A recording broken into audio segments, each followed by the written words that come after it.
thổ mà để cái tao cái làm gì họ tao không biết tao lôi chắc của họ tao làm phải cái hay lôi chắc thì là bị thổ thì tao bị hẻ như vậy cả đó nếu mà tao bị cái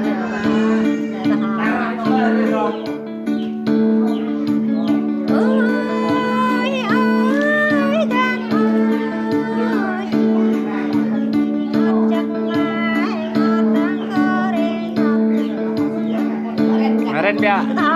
Ren bia.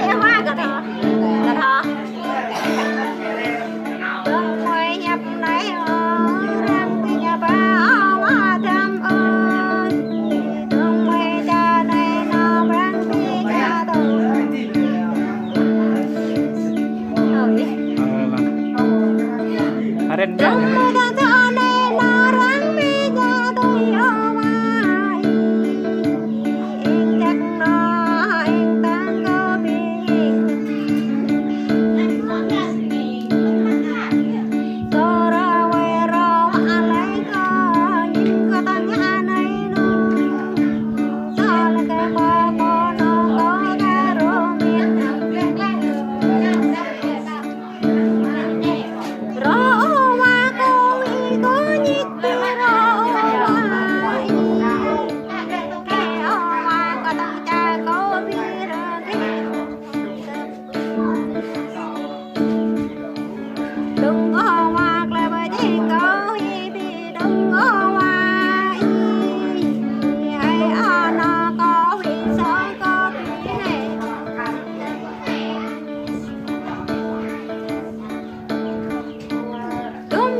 Mình không có biết thôi.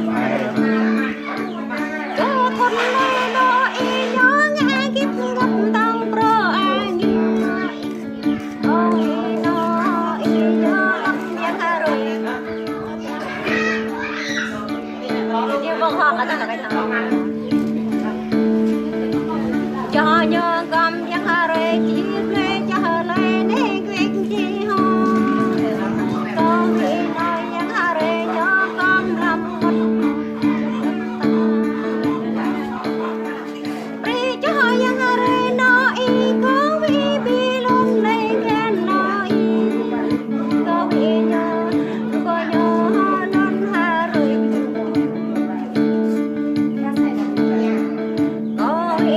hãy